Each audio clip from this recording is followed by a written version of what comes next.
Non, je demande si une Silamite peut acclamer Dieu. Je suis en train de chercher les acclamations des Silamites. Acclame Dieu.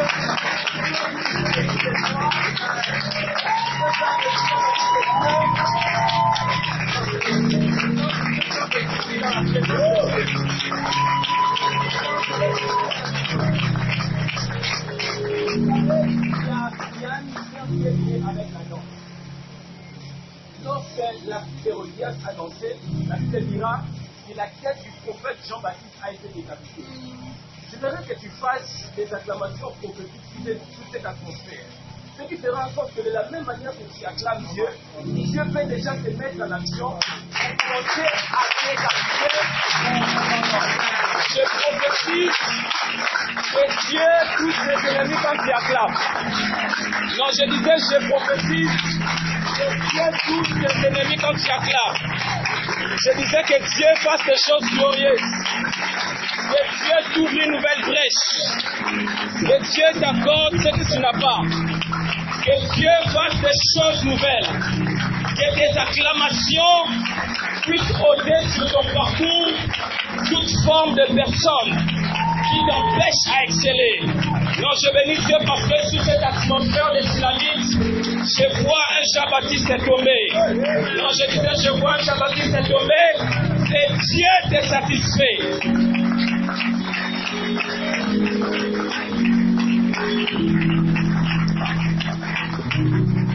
Saint-Esprit, je t'adresse une prière ce soir. Je sais une chose, que c'est toi qui es l'auteur de la Bible. C'est toi qui as inspiré la parole de Dieu. 2 Timothée 3,16 me dit que toute écriture est inspirée de Dieu. L'apôtre Pierre va ajouter en disant que c'est poussé par l'Esprit que les hommes ont parlé de la part de Dieu. Je te prie que je sois poussé par toi ce soir, afin que je parle de ta part et que ton peuple soit béni au nom de Jésus-Christ. Amen. Amen. Rassure-toi qu'avant de se rasseoir, tu dis à ton voisin, bienvenue dans la soirée des révélations des Écritures. Je bénis le bon Dieu pour sa grâce, pour sa faveur qui nous fait encore ce soir, pour apporter sa parole. Ça fait un temps que je prêche déjà, mais à chaque fois que je me prépare à prêcher, je sens toujours mon cœur en train de battre, comme si c'était ma première fois. Et c'est là que je me rends tellement compte que parler de la part de Dieu n'est pas quelque chose de facile. C'est quelque chose qui doit se faire en accord avec sa volonté. Je remercie aussi l'ange de ce ministère, les prophètes, fils ou Ninfou, pour la marque de confiance qu'il nous fait encore ce soir. Nous sommes dans une soirée de révélation des Écritures, mais pendant que le berger Michel prêchait, Dieu me faisait grâce de voir dans une vision une école de formation être organisée ici à la ville. Et Dieu est en train de me dire qu'il va élever ses ministères très fortement dans des choses qui tournent dans le domaine de la révélation, parce que je voyais comme une école être constituée. Et deuxièmement, j'étais aussi en train de voir Dieu répondre à un esprit de révélation. Pendant les prédications, je voyais comment le Saint-Esprit était en train d'ouvrir l'intelligence de plusieurs enseignants. Ce qui fera en sorte qu'en sortant de ces lieux, tu vas comprendre les Écritures autrement. Non, j'étais en train de dire ce soir, il n'y a pas une onction qui nous pousse à prophétiser. Il n'y a pas une onction qui nous pousse à faire des bêtises. Mais il y a une onction qui ouvre notre intelligence. Vous savez, la Bible dit que Jésus ouvra leur esprit afin qu'ils comprennent les Écritures. Je bénis le Saint-Esprit parce que durant cette soirée, il ouvre ton esprit et tu vas comprendre la parole autrement. Je salue la présence de tous les hommes de Dieu. Je vois Évangile Joe, le berger Michel qui m'a précédé, le prophète Ben, la prophétesse Priscille. Je vois beaucoup des hommes de Dieu. Que Dieu vous bénisse. Que Dieu bénisse les enfants qui m'ont accompagné. Que Dieu bénisse aussi celui qui m'a précédé. Que Dieu bénisse aussi toutes les Silamites qui sont assis. Non, est-ce qu'une Silamite peut acclamer pour elle-même? Nous allons lire quelques textes des Écritures. Donnez-moi au moins 5 minutes de lire la parole de Dieu.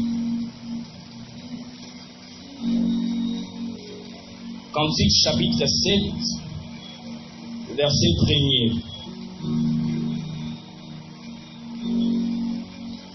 Dans notre version, c'est 7 premier. Dans notre version aussi, c'est 6, le verset 13. La Bible déclare, reviens, reviens, Sulamite, reviens, reviens, afin que nous te regardions. Qu'avez-vous à regarder la Sulamite comme une danse à deux cœurs? Prenons Cantique chapitre 8, le verset 10. La Bible dit, je suis un mille. Dans notre version, on dit, je suis une miraille. Et mes seins sont comme des tours. J'ai été à ses yeux comme celle qui trouve la paix. Nous pouvons prendre Genèse chapitre 24. Je lis le verset 14, je vais lire aussi le verset 22. La Bible déclare que la jeune fille à laquelle je dirai, penche ta cruche, je te prie pour que je boive, et qui répondra, bois, et je donnerai aussi à boire à tes chameaux. Si c'est votre Bible, vous pouvez souligner, aussi à boire à tes chameaux. Sois celle que tu as destinée à ton serviteur Isaac, et par là, je connaîtrai que tu uses de bonté envers mon Seigneur. Je prends le verset 22. La Bible dit, quand les chameaux eurent fini de boire, l'homme prit un anneau d'or du poids d'un demi-cycle et des bracelets du poids des 10 cycles d'or. Je prends Lévitique chapitre 11, le verset 4. La Bible déclare, mais vous ne mangerez pas de ceux qui ruminent seulement et qui ont la corne fendue seulement. Ainsi, vous ne mangerez pas les chameaux qui ruminent, mais qui n'a pas la corne fendue, vous les regarderez comme impurs. Vous pouvez aussi souligner impurs. Prenons Néhémie chapitre 12, à partir du verset 30. La Bible déclare, les sacrificateurs et les lévites se purifièrent. Ils purifièrent les peuples, les portes et la muraille. Je fis monter sur la muraille les chefs de Juda et j'ai formé des grands cœurs. Les premiers s'est mis en marche du côté droit sur la muraille. Vous pouvez souligner ça, vers la porte du fumier. Derrière ces cœurs marchaient Osée et la moitié des chefs de Juda. Azaria, Esdras, Meshulam, Juda, Benjamin, Shemaïa et Jérémie. Les fils des sacrificateurs avec des trompettes, Zacharie, fils de Jonathan, fils de Shemaïa, fils de Matania, fils de Miché, fils de Zakur, fils d'Azaph. Je prends le verset 38. Les seconds cœurs s'est mis en marche à l'opposite. J'étais derrière lui avec l'autre moitié du peuple sur la muraille, passant au-dessus de la tour de four, en allant jusqu'à la muraille large. On peut prendre Ésaïe chapitre 5, le verset 1er. Je vais lire tous les versets bibliques et puis nous allons décoller. La Bible déclare, je chanterai à mon bien-aimé les cantiques de mon bien-aimé sur sa ville. Mon bien-aimé avait une ville sur un coteau fertile. Je prends Lamentation chapitre 5, le verset 15. La Bible déclare, la joie a disparu de nos cœurs. Le deuil a remplacé nos danses. Vous pouvez souligner, le deuil a remplacé nos danses. Je prends Ézéchiel chapitre 33, le verset 32. La Bible déclare, voici Dieu pour eux comme un chanteur agréable, possédant une belle voix et habile dans la musique. Ils écoutent tes paroles, mais ils ne les mettent point en pratique. Amos chapitre 5, le verset 23. La Bible déclare, éloigne de moi les bruits de tes cantiques. Je n'écoute pas les sons de tes luttes. J'atterris dans Matthieu chapitre 14, le verset 6. La Bible déclare, or, lorsqu'on célébra l'anniversaire de la naissance d'Hérode, la fille d'Hérodias dansa au milieu des convives et plut à Hérode, de sorte qu'il promit avec serment de lui donner ce qu'elle demanderait, parole du Seigneur.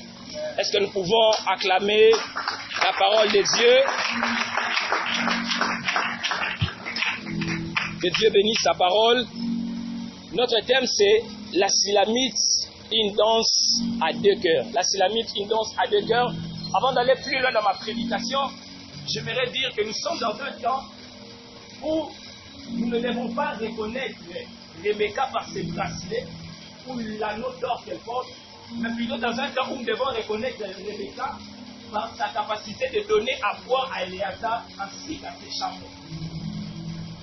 Lorsque Abraham a envoyé Éléazar de Damas chercher une femme pour Isaac, parmi les critères que Éléazar de Damas va avoir, la Bible dira ceci au verset que nous venons de lire.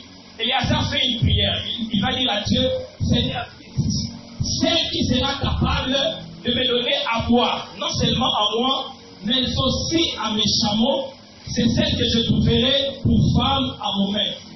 Lorsque nous parlons de Rebecca qui est l'image de l'Église, je disais que nous ne devons pas d'abord la reconnaître par les bracelets ou par l'anneau qu'elle porte, mais plutôt par sa capacité de donner à boire à Éléazar, ainsi qu'aux chameaux qui sont avec Éléazar. Lorsque je suis en train de parler de Rebecca, je vois l'image d'une église qui est capable de donner l'eau. L'image d'une église, je disais l'image d'une église qui est capable de donner l'eau, qui est l'image de la parole, à Éléazar de Damas, ainsi qu'aux 10 chameaux qui sont avec lui. Parce que lorsque vous lisez avec moi dans Éphésiens chapitre 5, le verset 26, vous allez voir l'apôtre Paul faire une comparaison de l'eau comme étant la parole. C'est-à-dire, Rebecca, qui est l'image de l'Église, doit être capable de donner à Éléazar de Damas, qui est l'image de l'Esprit. C'est-à-dire, une Église qui est capable de se soumettre à la parole de Dieu, à la parole du Saint-Esprit, mais non seulement ça, mais aussi une Église qui est capable de donner à boire aux chameaux. Nous avons lu Lévitique 11, la Bible révèle que les chameaux dans l'ancienne alliance étaient un animal impur. C'est-à-dire les chameaux, c'est une personne qui ne pouvait pas s'approcher de la présence de Dieu. Parce que dans l'ancienne alliance, ce n'était pas tout le monde qui pouvait entrer dans les temples. Avant d'entrer dans les tabernacles, on devait être purifié. Lorsque Éléazar de Damas vient avec les chameaux, ça typifie les nations. Ça représente des personnes qui sont impures. Ça représente des personnes à qui l'évangile n'était pas destiné. Et ces personnes, lorsqu'elles s'approchent de Rebecca qui est l'église, Rebecca ne doit pas d'abord présenter à ces personnes le bracelet, qui est une image de l'homme spirituel, non plus l'anneau d'or, qui est l'image de l'onction de toutes les choses de l'esprit, mais plutôt la véritable eau, qui est la parole de Dieu. Donc je suis en train de dire ce soir que Dieu suscite une génération de personnes qui ne seront pas seulement forts dans les détails, qui ne seront pas seulement forts dans l'application, mais aussi une génération de personnes qui seront capables de lire dans la parole de Dieu et voir entre les livres. Donc je suis en train de dire que Dieu nous donne des Rebecca, que Dieu nous donne des personnes qui sont capables d'abréver les chameaux. Vous remarquerez une chose, que lorsque Éléazar de Damas vient avec les chameaux, ce n'était pas à Rebecca d'attirer les chameaux. Rebecca devait simplement faire boire les chameaux.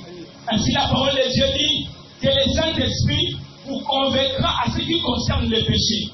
Cela me fait comprendre donc que l'Esprit travaille déjà sur chaque païen.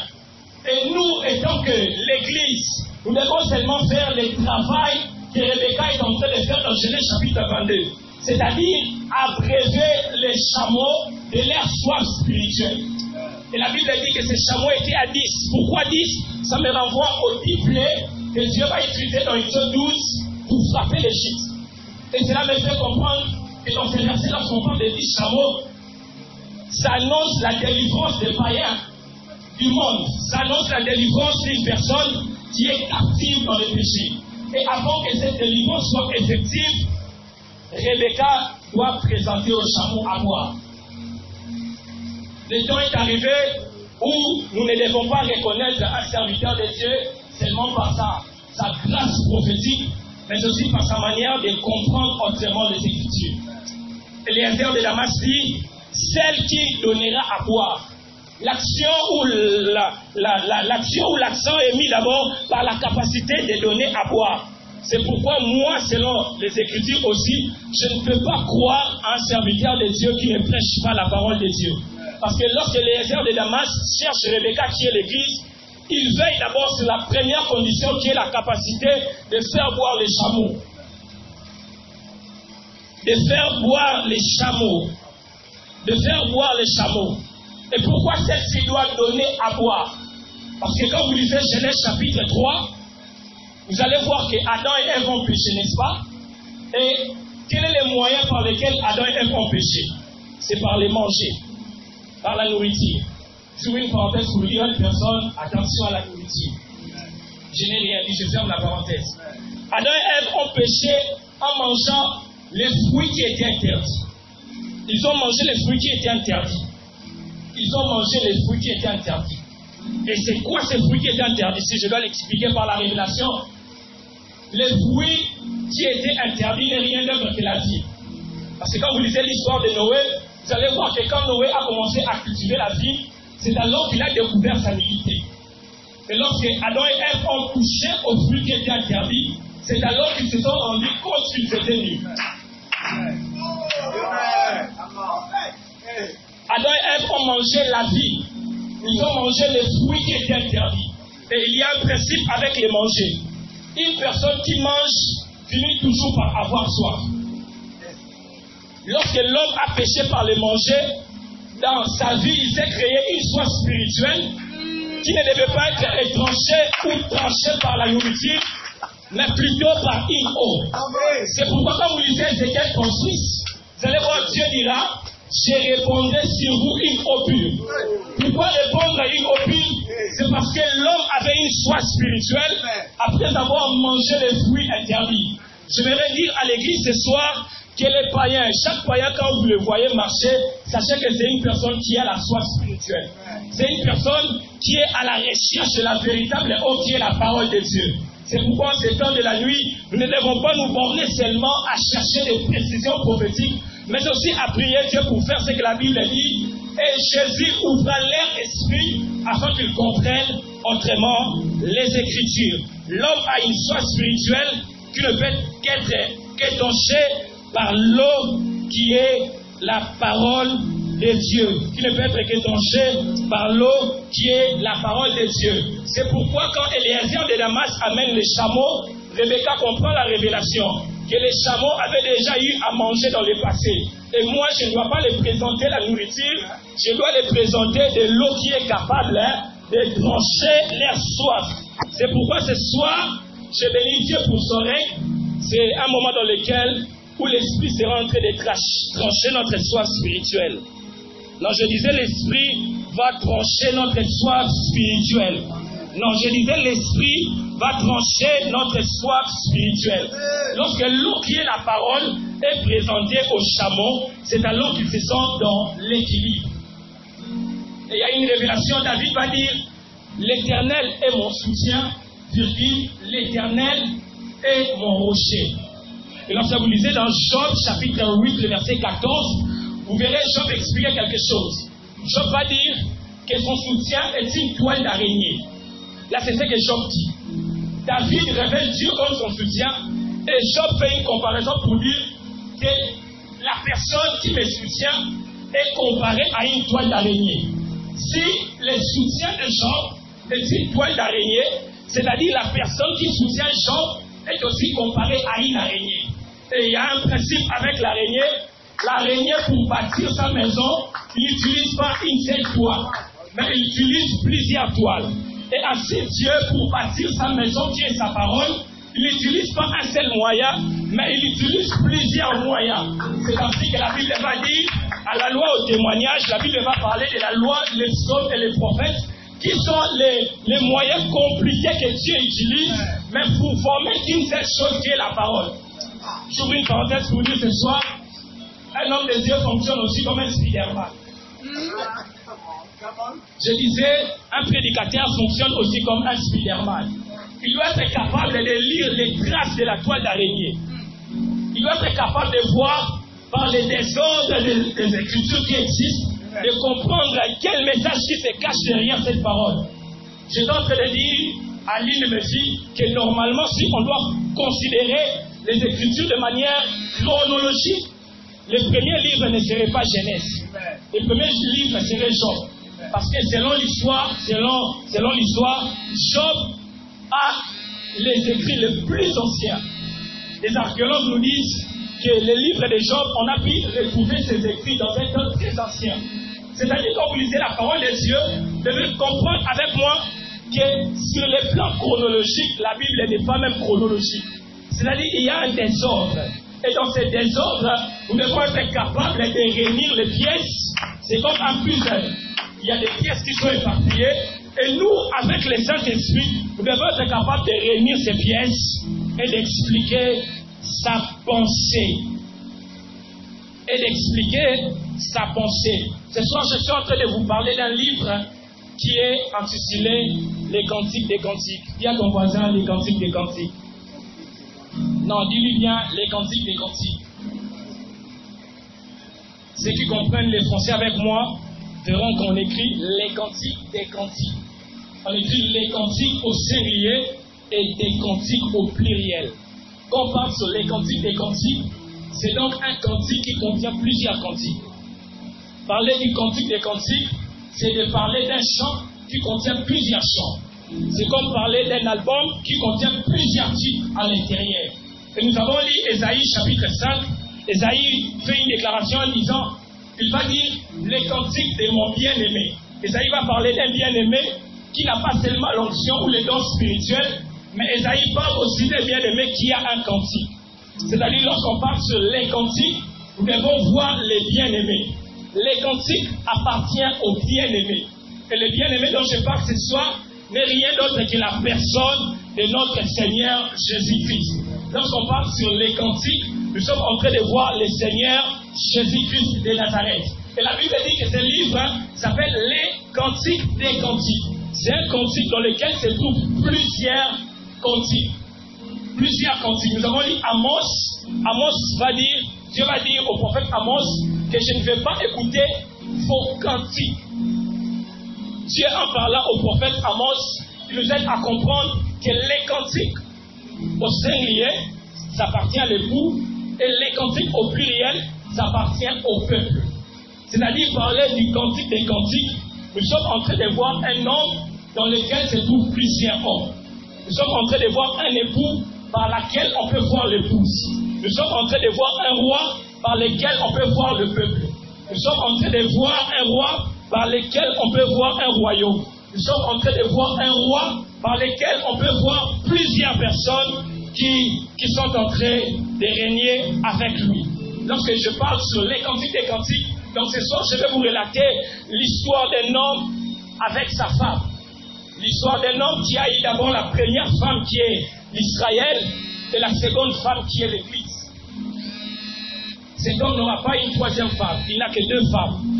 La première femme qui est Israël et la seconde femme qui est l'Église. Mais ce soir, j'aimerais beaucoup plus parler de l'Église qui est la seconde femme. Donc c'est ça en fait qu'on parle sur les cantiques des cantiques. Parler sur les cantiques des cantiques, c'est aussi parler de la tunique de Joseph. Vous savez, il y avait une seule tunique, mais qui était composée de plusieurs couleurs.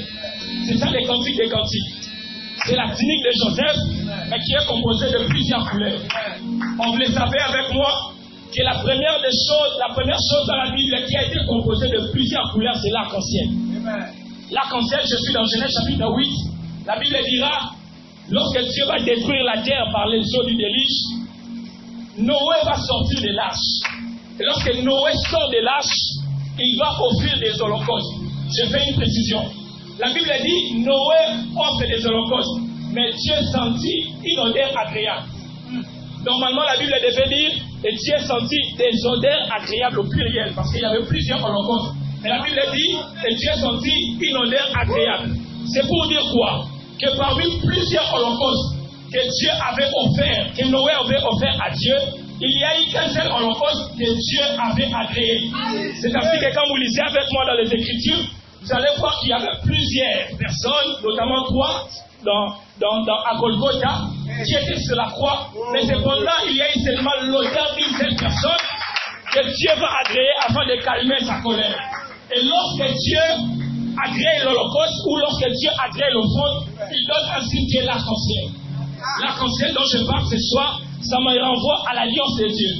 Parce que quand vous lisez encore les Écritures, vous allez voir que l'arc-en-ciel de Noé a traversé les Écritures pour se retrouver dans Apocalypse chapitre 4. La Bible dira que son trône était environné de l'arc-en-ciel. Mais l'arc-en-ciel dont Apocalypse parle n'est pas comme toutes les autres arc-en-ciel. C'est l'arc-en-ciel qui est semblable à l'émeraude. L'émeraude, dans les couleurs des Écritures, ça me renvoie à la terre, les herbes notamment. C'est-à-dire quoi? Dieu est passé sur la terre afin de conclure une alliance. Et par cette alliance, Dieu a juré de ne plus détruire la terre par les eaux du déluge. de ne plus détruire la terre par les eaux du déluge. Lorsque je vois du Cantique des Cantiques, je vois aussi un homme qui conclut une alliance avec une femme. Je vois aussi un homme qui vient épouser une femme. Je vois aussi un homme qui vient se mettre en relation avec une femme. C'est ça les cantiques des cantiques. C'est ça les cantiques des cantiques. J'ouvre une brèche pour dire.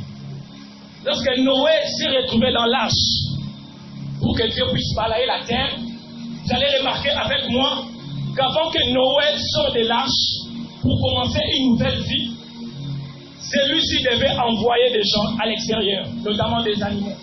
La Bible dira que Noé a commencé par libérer un corbeau. Et le corbeau, quand il ne va donner aucune suite. Pourquoi? Parce que le corbeau est un animal qui se nourrit aussi de la chair. C'est-à-dire le corbeau, en sortant de l'arche, il est allé devenir un carnivore. Au lieu de revenir pour donner la suite, le corbeau va se contenter à manger la nourriture qu'il va trouver sur la terre. Et lorsque Dieu voit ça, il dit non, Noé envoie encore la colombe. Et lorsque la colombe part, la Bible dit que la colombe va revenir avec la feuille d'un olivier. Pourquoi je parle de ces choses? C'est pour typifier des types de prédicateurs que nous avons dans l'église. Nous avons les corbeaux et nous avons aussi la colombe. Les corbeaux se contentent à prêcher ou à parler ou encore à s'attacher à des choses qui sont terrestres, c'est-à-dire à des choses qui sont passagères. Mais lorsque Noé libère la colombe va amener une bonne suite. La Bible dit que la colombe va revenir avec la feuille d'olivier qui produit de l'huile. Ça me renvoie à un message moins, un message qui est capable de transformer les vies. Et lorsque cette colombe revient, Noé va comprendre qu'il est temps de commencer une nouvelle vie. 2 Corinthiens 5:17. Si quelqu'un est en Christ, il est une nouvelle créature. Les choses anciennes sont passées, voici toutes choses sont devenues nouvelles. Et pour qu'une personne commence une nouvelle vie, Dieu doit libérer un prédicateur colombe. D'ailleurs, Jésus va dire ça. Jésus va dire quoi? Soyez simples comme la colombe. Là, il parle à ses disciples, ceux qui devaient aller prêcher la bonne nouvelle. Il voulait en fait leur dire, soyez comme la colombe que Noé avait libérée, qui ne sort pas pour aller s'attacher aux cadavres de personnes tuées, mais qui doit revenir avec une bonne suite, afin que Noé sorte pour commencer une nouveauté de vie. J'aimerais dire à un prédicateur ce soir que Dieu nous a envoyés pour amener la transformation. Donc je disais que Dieu nous a envoyés pour amener la transformation. Dieu nous a envoyés pour amener la transformation. Et donc c'est dans la personne du Christ, c'est dans la personne du Christ que Dieu va se décider de venir sauver l'humanité. C'est par Christ que Dieu va conclure une alliance avec nous. Je suis dans l'histoire des fils de Jacob. Lorsque Lévi va naître, sa mère va faire une prière en disant que cette fois-ci, mon mari s'attachera à moi. C'est-à-dire la naissance de Lévi doit occasionner l'attachement du mari à sa femme. Et le véritable Lévi qui est mort sur la croix, c'est pourquoi il est mort les bras ouverts. Pour prendre le mari qui était à droite et la femme qui était à gauche afin de les attacher. Afin de les attacher. Afin de les attacher. Christ est mort sur la croix. Adam pêche à l'Éden. Qu'est-ce que la Bible dit? Que Dieu va utiliser quoi? La peau d'un animal pour le vêtir. Mais dans Genèse, la Bible ne précise pas s'il était de quel animal. Lorsque vous prenez Proverbes chapitre 27 verset 26, le roi va dire que les agneaux servent pour te vêtir. Dans cette révélation des Proverbes, nous allons comprendre que pour vêtir Adam et Ève, Dieu a utilisé un agneau. Mais vous allez voir avec moi que pour vêtir l'homme, Dieu a utilisé la peau de l'agneau. Dieu n'a pas utilisé la peau l'agneau dans sa totalité. Il a justement utilisé la peau de l'agneau pour vêtir l'homme. Et en utilisant la peau de l'agneau pour vêtir l'homme, Dieu s'est rendu compte que la peau que j'avais utilisée n'a pas porté la solution. Et je dois utiliser cette fois les seconds plans.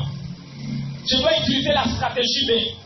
Et la stratégie B que Dieu va utiliser, c'était la chair de l'agneau qui était restée. Parce que lorsque nous prenons un animal, vous allez voir avec moi que l'animal n'a pas seulement la peau, mais l'animal a aussi une chair. Dans Genèse, Dieu a utilisé la peau. Et dans Jean chapitre 1er, notamment le verset 13, la Bible dira, et la parole s'est faite chair. En réalité, quand la Bible dit la parole s'est faite chair, la Bible fait en fait dire que Dieu a pris la partie de l'agneau qui était restée à l'Éden. Et il a utilisé ça pour apporter la rédemption à son peuple. Dieu a pris la partie de l'agneau qui était resté à l'Éden. Dieu a pris la partie de l'agneau qui était resté à l'Éden. Dieu a pris la partie de l'agneau qui était resté à l'Éden. Parce que Dieu s'est rendu compte que la peau n'a pas porté la rédemption. Je dois maintenant utiliser la chair, la chair, la chair, la chair. Et la chair de l'agneau, c'est toute une personne. C'est la personne de notre Seigneur Jésus-Christ. C'est par le Seigneur Jésus-Christ qu'on peut maintenant nous appeler aussi des Islamites ce soir, je vais y arriver. Qu'on peut aussi nous appeler l'Ecclésia, l'Église. C'est grâce à Christ, c'est grâce à la chair de l'agneau, parce que la peau avait failli. C'est grâce à la chair de l'agneau que nous avons eu la solution pour être appelés épouse de Dieu.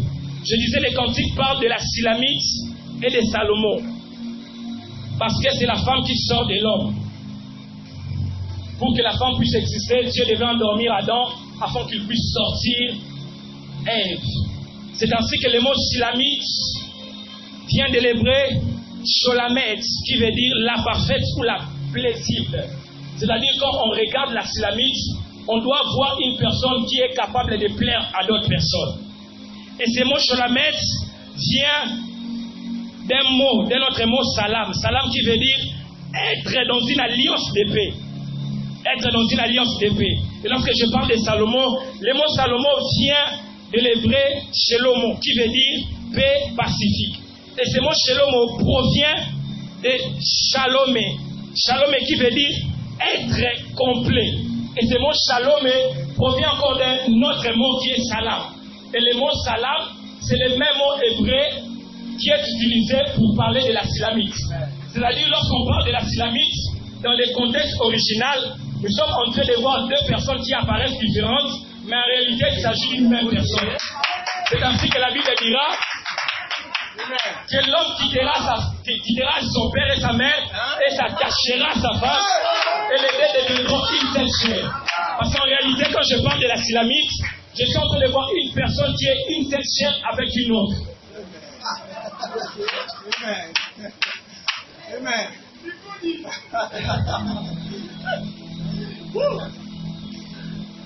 Une personne qui est une seule chair avec une autre personne. Une personne qui est une seule chair avec une autre personne. C'est ainsi que pour que l'Église puisse naître, on devait transpercer sa côte. On ne devait pas chercher l'Église à l'extérieur. Parce que l'Église se retrouvait en Christ. L'Église était en Christ. C'est ainsi que même dans la traduction de le mot Shulamite et du mot Shelomo, ça nous fait seulement comprendre qu'il s'agit d'une seule personne. D'une seule personne. Bien comprendre ça, d'une seule personne. Non, dis-lui bien d'une seule personne. Il y a encore d'une seule personne. Et dans Cantique, chapitre 7, le verset 1er, ou Cantique 6, le verset 13, qui est notre texte de base, la Bible dit, reviens, ô la Silamite, reviens, afin que nous te regardons. Là, c'est le fils de Jérusalem qui parle. Et Salomon va poser la question, qu'avez-vous à regarder la Silamite comme dans une danse à deux cœurs? En réalité, ils ne sont pas dans une danse à deux cœurs. Mais la manière dont les filles de Jérusalem regardent la Silamite, ça fait penser à Salomon à la danse à deux cœurs. Je vais y arriver.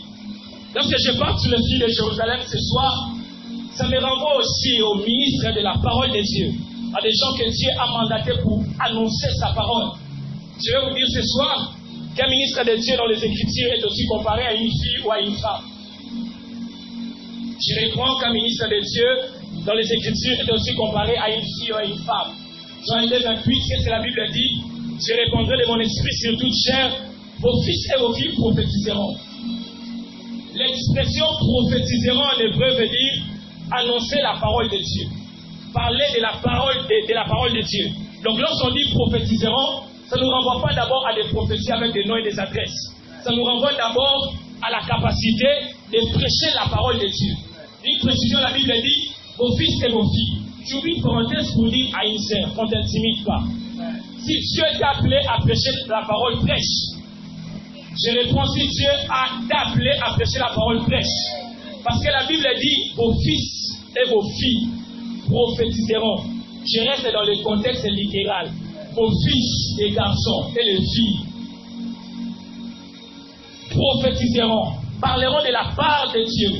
Je disais, un ministre de Dieu, un prédicateur, est aussi comparé à une femme. L'apôtre Paul va enrichir cette révélation en disant que je pose de nouveau les douleurs d'enfantement à votre sujet. Or, la personne qui pose les douleurs d'enfantement, c'est la femme. L'apôtre Paul va se comparer à une femme pour dire que je suis capable à vous supporter jusqu'à ce que Christ soit formé en vous. Et ce soir, lorsque je parle des filles de Jérusalem, je les prends comme les prédicateurs. Je les prends comme ceux qui doivent annoncer la parole de Dieu. D'ailleurs, la Bible les appelle les filles de Jérusalem. Yerushalema. Ça nous renvoie à la paix. Vous allez remarquer que cette paix, qui est la traduction dans ces filles de Jérusalem, ça nous renvoie aussi dans l'alliance de paix qui se trouve dans la Sulamite et qui se trouve aussi dans Salomon. Et la Bible dit, les filles de Jérusalem disent, reviens, oh la Sulamite, reviens. Vous allez remarquer, elles sont en train de dire, reviens 4 fois. Je ne suis pas encore là. Nous avons dit dans Néhémie, la Bible dit que Néhémie était en pleine reconstruction du temple. Et lorsqu'ils étaient en train de reconstruire, la Bible dit qu'ils se sont divisés en 2 cœurs. Il y a eu un autre cœur qui allait à droite et un autre cœur qui allait à gauche. Ils se sont divisés à 2 cœurs. Les 2 cœurs, le premier cœur était composé des Lévites, des sacrificateurs, notamment aussi Esdras qui était dans ce premier cœur. Et le deuxième cœur était composé que le peuple, avec un homme de Dieu qui est dans leur tête, qui répond au nom de Néhémie. Donc lorsque je parle de 2 cœurs ce soir, je suis en train de voir des catégories de personnes. Et je fais une précision. Quand je parle sur les 2 cœurs, si vous lisez bien la parole de Dieu, vous allez remarquer que les premiers cœurs avaient des instruments. Et les seconds cœurs n'avaient pas d'instruments. C'est-à-dire quoi autrement? Que les premiers cœurs étaient en train de chanter et les deuxièmes cœurs étaient en train de chanter au rythme du premier cœur. Les premiers cœurs chantent et les deuxièmes cœurs sont en train de répéter. C'est pourquoi dans le Cantique, vous allez voir la Bible dit reviens. Là, c'est les premiers cœurs. Oh, la Sulamite, reviens. Là, c'est les deuxièmes cœurs qui répètent ce que le premier cœur est en train de dire. Autrement dit, les seconds cœurs ne font que répéter ce que les premiers cœurs disent. Et cette séparation de 2 cœurs se passe sur la muraille. La Bible dit qu'ils étaient sur la muraille. Ils étaient sur la muraille. Nous avons lu Cantique chapitre 8. La Sulamite va dire quoi? Je suis une muraille. La Sulamite dit je suis une muraille. Donc en réalité, ces personnes-ci se trouvaient sur la Sulamite. Et ces frères vont faire une précision en disant si tu es une muraille, nous allons bâtir sur toi une demeure d'argent. Là, je n'y arrive pas encore. La scène de Néhémie est en train de se passer sur une muraille. Donc, quand les sacrificateurs et les chants étaient en train de chanter dans Néhémie, ça me fait voir la Sulamite qui était en bas en train de danser. La Sulamite était en bas en train de danser. Et comment elle pouvait danser comme ça? Lorsqu'on parle sur un cantique, nous devons savoir qu'il y a un compositeur, qu'il y a un chanteur, et il y a aussi un danseur ou une danseuse. Parler d'un cantique, c'est voir un compositeur, un chanteur et une danseuse. Les chanteurs dans Néhémie sont en train de chanter, Et la Sulamite est en train de danser. Vers la fin, je vais expliquer en réalité c'est quoi la danse. Elle est en train de danser. Sur base de ces 2 cœurs. Lorsque vous lisez Ésaïe chapitre 8, le verset 20, la Bible dira à la loi, au témoignage. Si on ne parle pas ainsi, le peuple ne verra point l'aurore. La danse à 2 cœurs me renvoie à ces 2 choses. À la loi, au témoignage. C'est ainsi que vous allez voir que le premier cœur est en train de chanter avec les instruments de musique. Et le second cœur ne vient pas contredire le premier cœur. Le second cœur ne vient que répéter ce que le premier cœur est en train de dire. C'est ainsi que la grâce ne vient pas contredire la loi. La grâce ne vient qu'accomplir. C'est pourquoi Jésus va dire, je ne suis pas venu pour abolir, mais plutôt pour faire quoi? Pour accomplir. Parce que les deux cœurs ne peuvent pas se contredire. Parce que les deux cœurs ne peuvent pas se contredire. Donc quand je parle du premier cœur, je suis en train de voir un homme au nom de Moïse qui amène la loi. Et quand je parle du second cœur, je suis en train de voir un homme, Jésus-Christ de Nazareth, par lequel la grâce va venir. Parce que dans Hébreu, la Bible dira qu'en ces temps de la fin, Dieu nous a parlé par les fils. C'est pourquoi prophétiquement, dans le second cœur, il n'y avait qu'un seul homme de Dieu, au nom de Néhémie. Néhémie traduit de l'hébreu veut dire l'Éternel a consolé. Parler de l'Éternel a consolé me fait comprendre qu'il y avait un deuil. L'Éternel a consolé, c'est-à-dire il y avait un deuil. Quand Adam et Ève ont péché, en réalité, ils étaient dans un deuil. Ils étaient en train de pleurer. C'est pourquoi j'ai aimé l'homme de Dieu, Michel. Il a parlé sur le deuil de Jacob. Nous sommes dans le deuil de Jacob. L'Éternel a consolé. Néhémie ici est l'image de Jésus qui amène la consolation au deuil de l'humanité. Qui amène la consolation au deuil de l'humanité. Le premier cœur chante et le deuxième cœur ne répète que les paroles du premier cœur. Et vous remarquerez, la Bible dit, les filles de Jérusalem sont en train de chanter. Qu'est-ce qu'elles sont en train de dire? Reviens, reviens, oh la Sulamite, reviens, reviens, afin que nous te regardions. On utilise reviens 4 fois.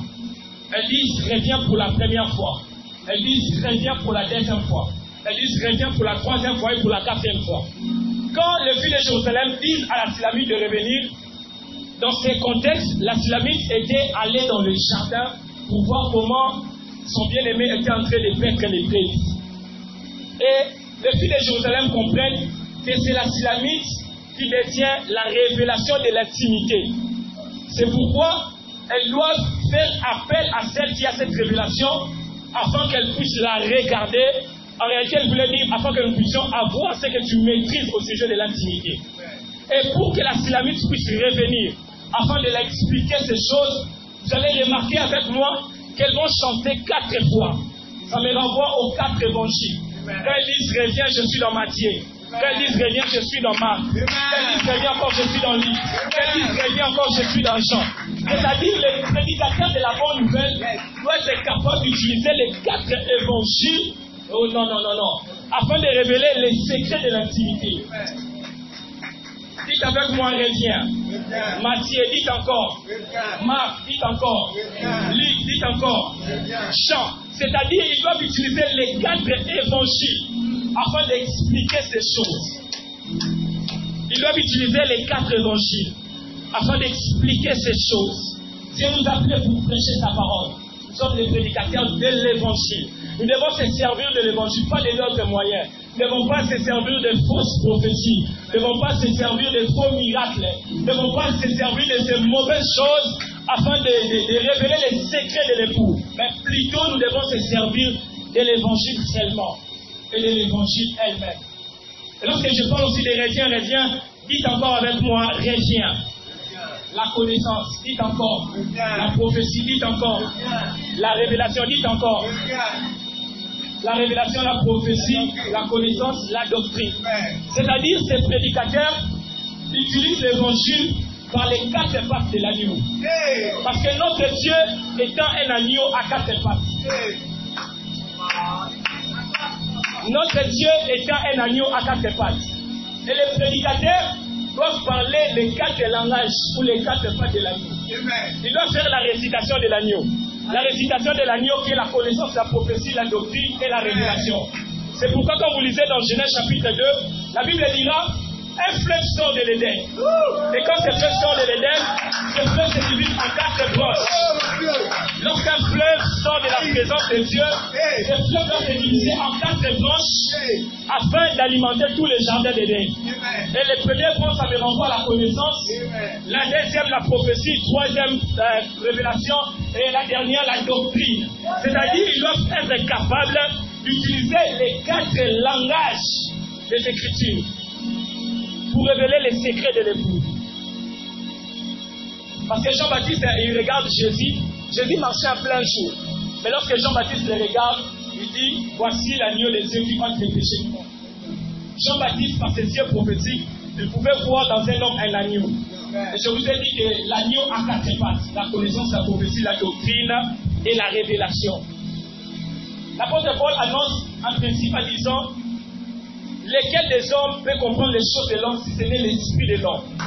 Et lesquels peuvent comprendre les choses de l'esprit si ce n'est l'esprit de Dieu qui est en lui? C'est-à-dire, pour comprendre un homme, tu dois avoir l'esprit de l'homme. Et pour comprendre Dieu, tu dois avoir l'esprit de Dieu. Et pour comprendre un animal, tu dois t'adapter au langage de cet animal. Jean-Baptiste n'était pas seulement un prophète, il était aussi un berger. Je reprends, Jean n'était pas seulement prophète, il était aussi berger. Il était en train de paître les brebis. Notamment, il y avait André qui va devenir plus tard disciple de Jésus. Jean était en train de paître les brebis. Alors que je vous parle d'un berger ce soir, un berger n'a pas des pieds. Je reprends, un berger n'a pas des pieds. Un berger a aussi 4 pieds. Si le prophète Jean a pu comprendre Christ comme étant l'agneau, c'est parce qu'étant que berger, il avait aussi 4 pieds. C'est 2 pieds naturels que Dieu lui donne d'abord. Et je vous renvoie dans Somme chapitre 23. David fait une prière. L'Éternel est mon berger. Je ne manquerai de rien. Il me conduit vers les verts pâturages. Il me conduit vers des zones paisibles et il restaure mon âme à cause de son nom. Quand je marche dans la vallée de l'homme de la mort, je ne crains aucun mal car il est avec moi. J'aime cette suite. Ta houlette et ton bâton me m'assure. Si je tiens la houlette ici et le bâton, je m'étends 4 pieds. C'est-à-dire le berger en marchant, il a 4 pieds. C'est pourquoi Jean-Baptiste pouvait bien comprendre l'agneau de Dieu qui est en train de marcher. Parce que dans sa dimension de berger, il pouvait avoir où il avait aussi 4 pieds. C'est 2 pieds naturels. Ça me renvoie à la connaissance et à la prophétie, qui sont les 2 langages les plus utilisés dans l'ancienne alliance, dans l'Ancien Testament. Et ces 2 pieds surnaturels que Dieu ajoute, ça me renvoie à la révélation et à la doctrine. Parce que les bâtons permettent aux bergers de se défendre lorsqu'on vient l'attaquer ou lorsqu'on vient attaquer les brebis. C'est ainsi que par la doctrine, nous devons être capables de frapper ce loup qui fait venir dévorer les brebis que David est en train de garder. Et la houlette, ça me renvoie à la révélation. Pourquoi? Parce que lorsqu'une brebis veut s'égarer, le berger utilise la houlette pour la ramener sur la bonne voie.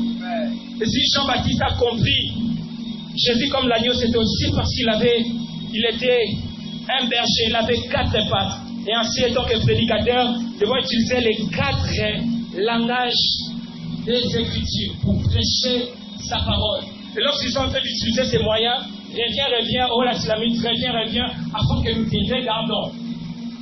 Afin que nous te regardons. Je dis cette scène se passe à Jérusalem sur la muraille. Ça se passe sur la muraille. Ça se passe sur la muraille. Et quand ils sont en train de chanter, nous avons lu dans Lamentation. Lamentation dit quoi? Que vos cris de réjouissance succèdent, que la danse succède aux cris de réjouissance. C'est-à-dire, lorsqu'une personne danse, après la danse, il y a un deuil qui s'annonce.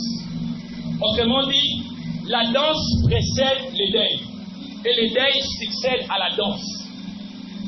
Je reprends, la danse précède le deuil et le deuil succède. La danse précède le deuil et le deuil succède à la danse. Lorsque la Bible dit, la Sulamite en train de danser, il danse à 2 cœurs. La Bible voulait en fait dire, par sa danse, la Sulamite est en train de danser en fait au sujet d'une personne qui était morte. La Sulamite par sa danse est en train d'annoncer un message de mort. La danseuse dont il est question ici, c'est l'Église. L'Église, la Sulamite.